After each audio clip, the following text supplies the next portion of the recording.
Well, here we are. Here I am again, July 5th, 2010, waiting for the return of Jesus Christ. And boy, is it hot out here today. Fortunately, the Lord's blessed me. I have the ability to live in the forest. I have a house. I don't actually live out here and sleep on the ground. It might be kind of fun sometimes, but you know, not when it's like this. It's pretty hot today. But anyhow, I recently got an email from a newly saved Christian in the UK, and brand new Christian, brand new, and he's been listening to our messages on sermon audio, and it's really great. It's good to hear that this guy got saved. I don't know how old he is. I've only started contacting him in the last day or two here, but he kind of gave me an interesting challenge, something that's been in my mind now for a while.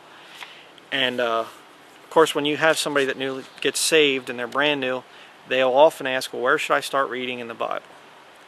And a lot of people have differing opinions. Some people say, well, we'll start at the beginning, read the whole way through. Other people, well, John and Romans. There's a lot of differing opinions on that. But I wrote back to him and I told him, you know, John and Romans are good. Then go through all the Pauline epistles, 1 Corinthians to Philemon. You'll find a lot of good doctrine in there. But you know, come to it, approach the Word of God with a believing spirit. Believe what you're reading. Don't come to it with a critical spirit, because the Lord's not going to show you anything at that point. Which is another reason why I'm against the new versions, because there's a critical spirit there. That's why they made the new versions, you know. But he kind of asked a question, and he said, what specific verses should I study? Now that's something I've been kind of thinking about, you know, for a long time here. And so I kind of decided that I'm going to do a message eventually.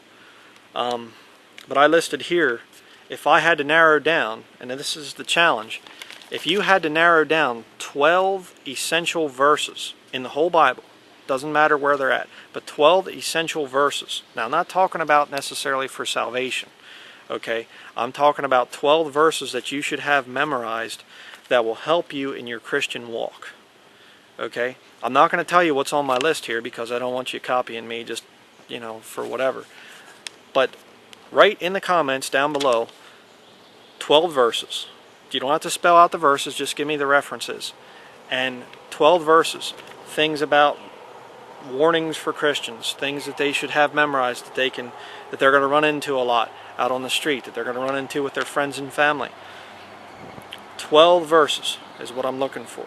Okay, that's the challenge, and I'm really looking forward to hearing from my Bible-believing friends here on YouTube.